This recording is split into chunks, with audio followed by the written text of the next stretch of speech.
What's up, Tweener heads? Welcome back to another video / audio today. Here with another special guest, collegiate player, hopefully turning pro soon, Alexis Galarneau. Thank you, Alexis, for joining us. Yeah, thanks to you. Thanks for having me. No problem. I actually met Alexis in Houston last year when I warmed him up for a challenger, and then I warmed him up again this past year, again in Houston. And for a guy that got to a quarterfinals of a big challenger, let me tell you, you can hit the ball really well. So I am definitely out of shape. But we have a superstar amongst us, the two-time All-ACC player, ITA Carolina region player to watch, all-academic team, and a top 100 junior player coming into college. I mean, the guy's ranked already in the top 400s for his best singles ranking in the ATP.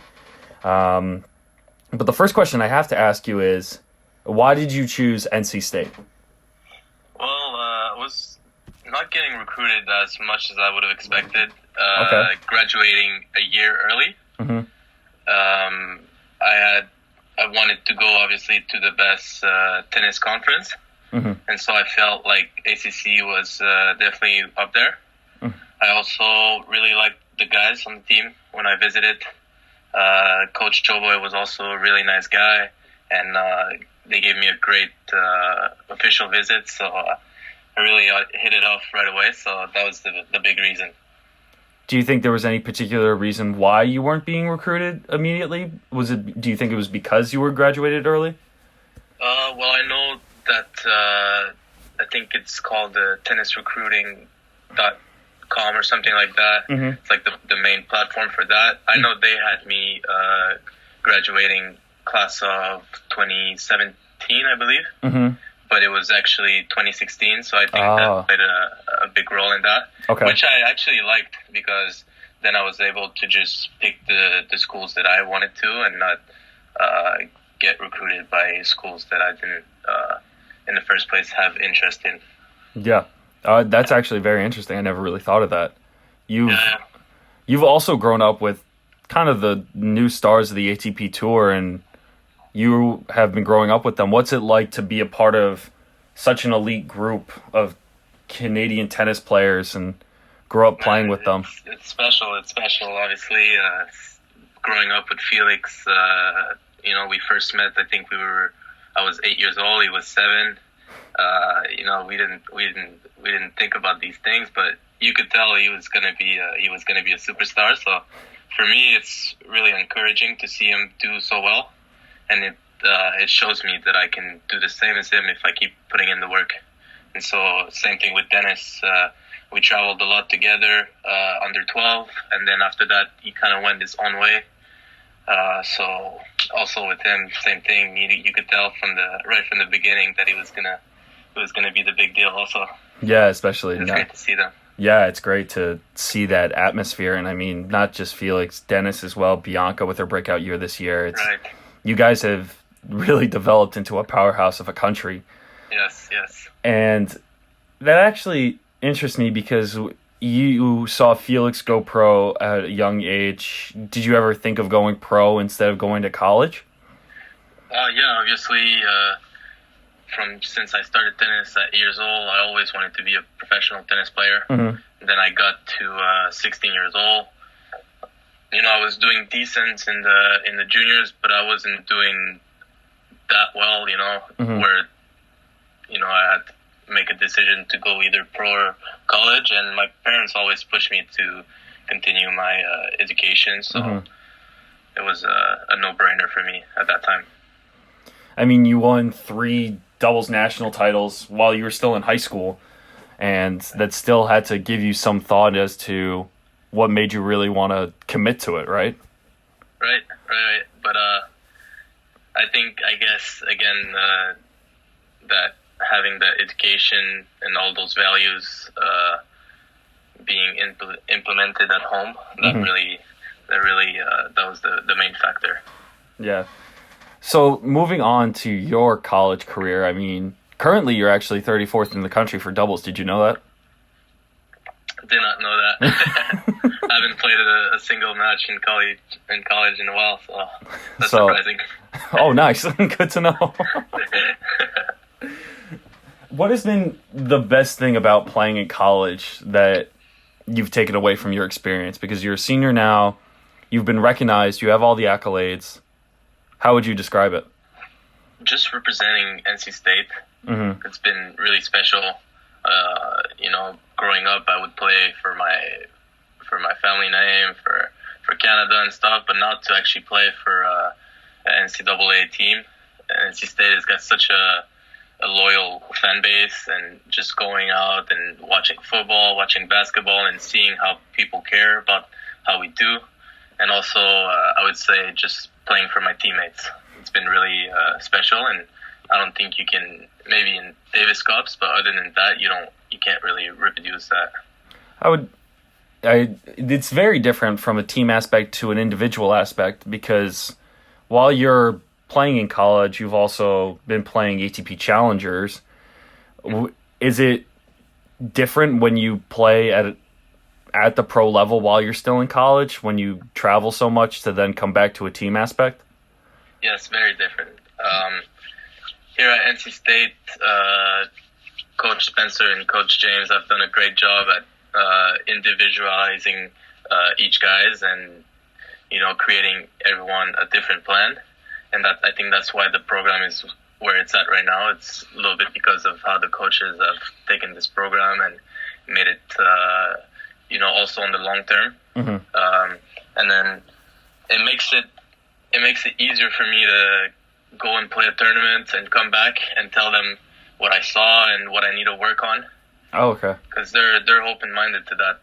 They want me to be the best professional player that I can be, so they've been really helpful. So what kind of goals are you setting for this upcoming senior year? No personal goals. Okay. But I want to do Elite 8 as a team. And just, play at our full potential. I think we have a really special team here at NC State this year. It's a young team, but all the guys, they want to be professional. They are professional off the court and everything, so I think that's going to be successful.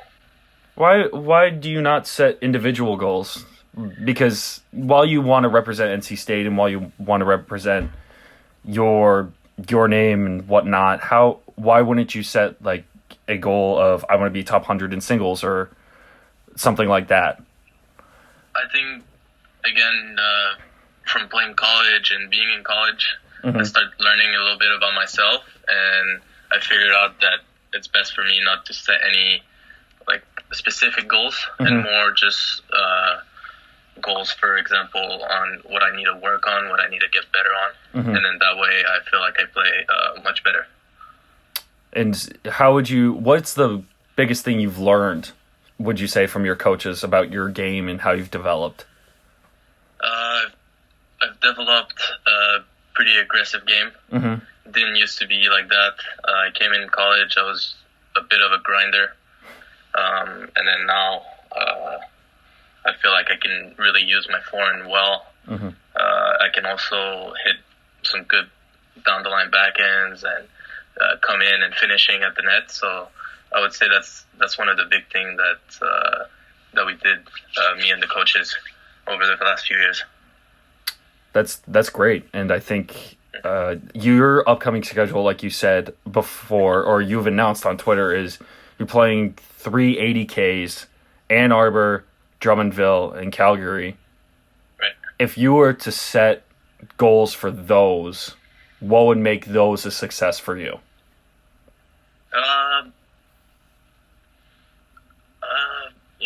First week of the year, you don't really know what to expect. So okay. I think I'll go with just playing my best tennis. It's obviously not going to be perfect just because I've been in a training block for probably about like 3 weeks, and so I can't really put any expectations. But I think I'll carry really good momentum into Drummondville and Calgary.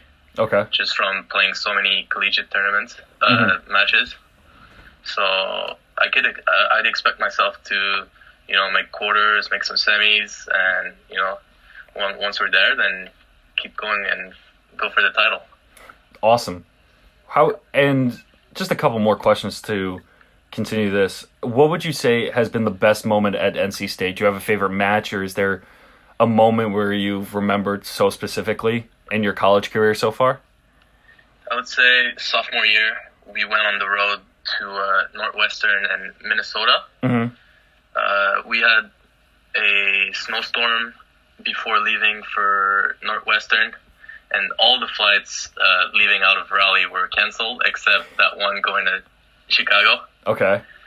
And so right there, I remember Kyle mentioning to us saying, this is meant to be. We are supposed to go and play Northwestern in Minnesota. So that was pretty ironic, but turned out we went out there. Just came back from a sports hernia surgery. Oh wow! So that was my first matches. Lost Northwestern, but my teammate Taras Babilis, he clinched. I think he was up 5-4, lost 40 on his serve, and somehow clutched it up. So that was a huge win. And then we had to travel to Minnesota right after that and play the Gophers. Okay. And I ended up being the one that clinched that match, 7-5 wow. in the third. So that was probably some of my best moments, I would say. That feeling must be amazing to clinch for your team. Yes, best feeling in the world. Wow. Yeah, 6'4", 4'6", 7'5". Yes, crazy match. I found the stat sheet on it. Yes. Wow. And that's unreal. Is there a better feeling than clinching a match? I have not experienced a better feeling yet, but it is quite the emotion. Yeah, for sure. Last question, what's the biggest match you're looking forward to this upcoming year for tennis schedule for college? Looking forward to playing Texas in Cary. Oh, that's going to be March 1st. That's going to be a really good match. Playing either Ito or Sisgard will be a really good match, but also as a team, I think that will be a really good test to see where we're at, and I'm confident. I think we've got the guys to beat them. I totally agree, and I definitely, after hitting with you, and thankfully I didn't do such a shitty job with warming you up. Oh, you're my lucky charm. Let's go with that. I wish you the best of luck. If you guys want to check out Alexi in all his social medias and follow his adventure at NC State and his pro career, I'll leave all the links down in the description below if you're watching on YouTube. If you're listening to it on Spotify, I'll make sure to leave you guys a link as well. Thank you so much for joining us, Alexi. I really appreciate it, and good luck this season. Thank you very much. Thanks for having me.